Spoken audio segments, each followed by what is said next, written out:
The New York Jets finished 2022 at a 7-10 record.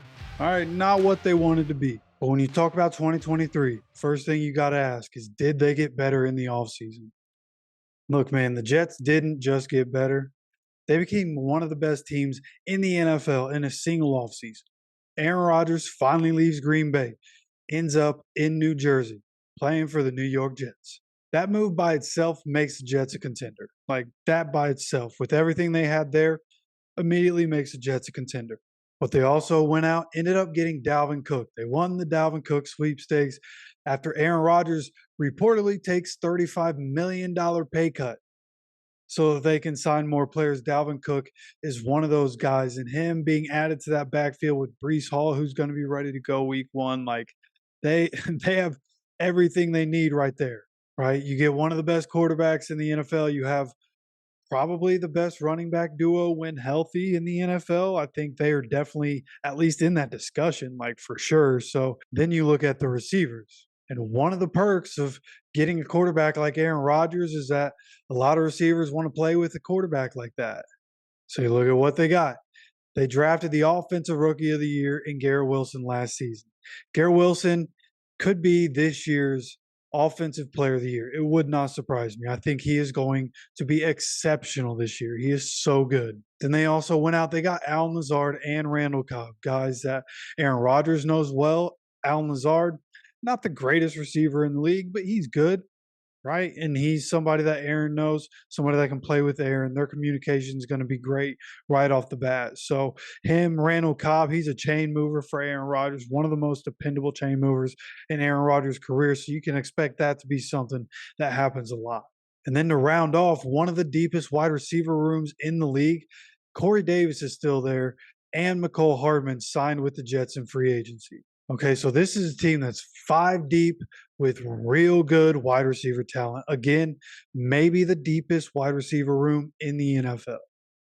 And then you have maybe the best running back duo in the NFL. And then you have one of the best quarterbacks in the NFL and maybe the best thrower of the ball in the NFL ever.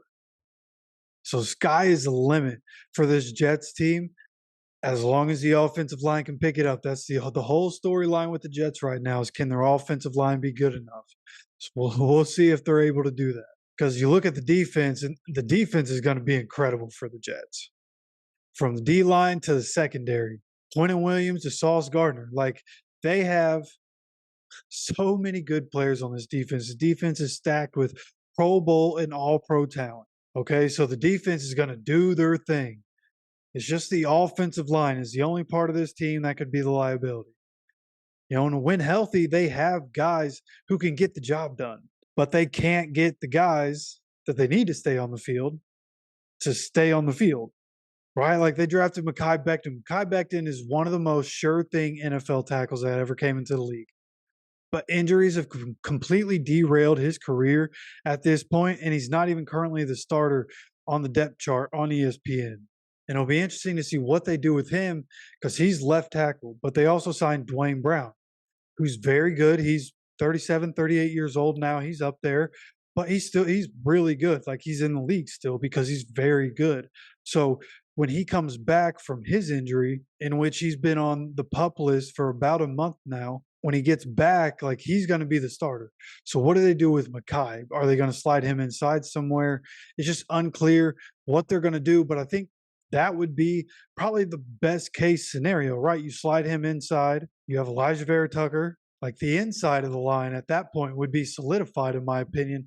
Then you have Dwayne Brown on the left side protecting the backside. So again, the offensive line has the potential here. They just have to be able to figure it out. And they're learning a new offense and learning new terminology with Aaron Rodgers. So it'll take some time. And at the beginning of the season, especially with it being New York and the whole Hard Knocks thing, like a lot of people are going to be talking about it. So it might not be great early, but again, as long as the guys stay healthy, as long as the guys they need to have healthy stay healthy, I think they can be pretty good this year, especially because Aaron Rodgers can mitigate some of the errors. The run game can mitigate some of the errors.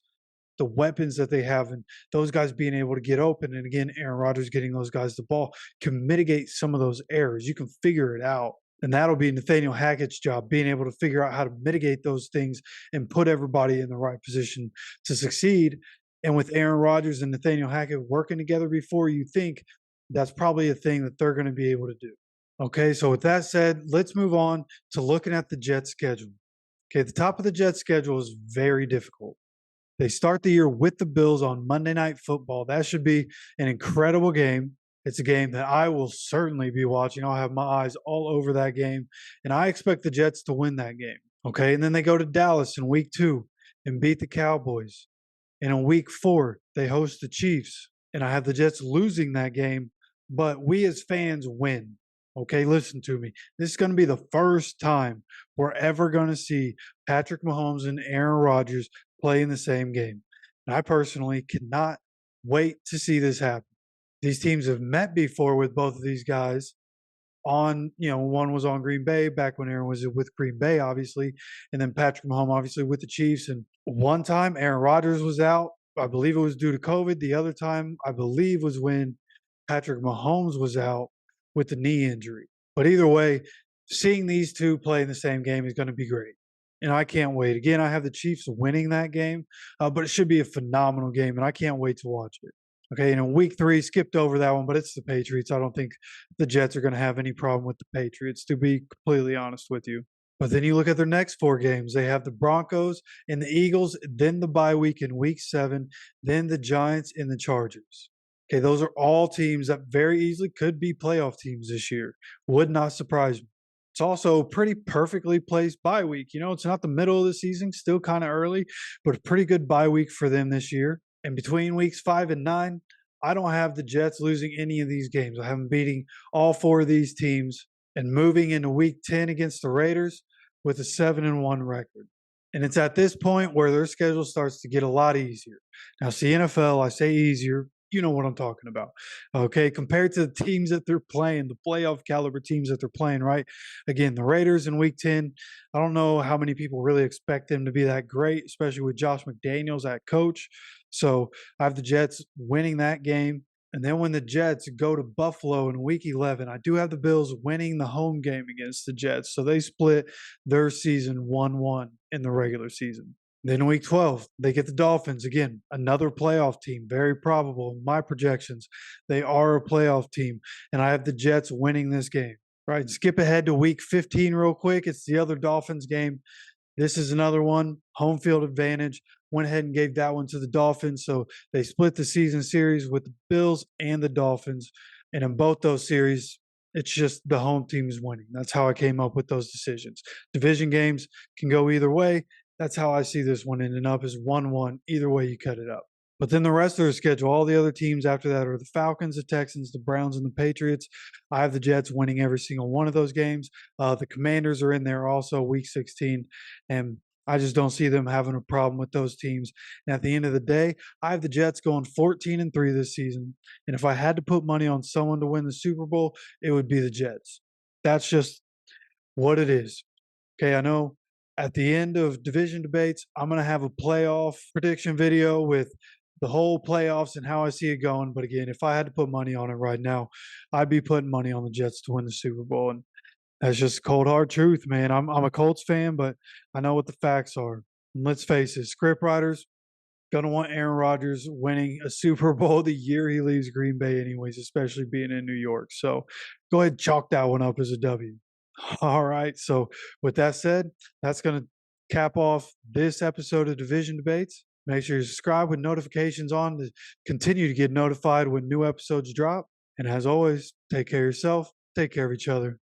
I'll see you for the next video.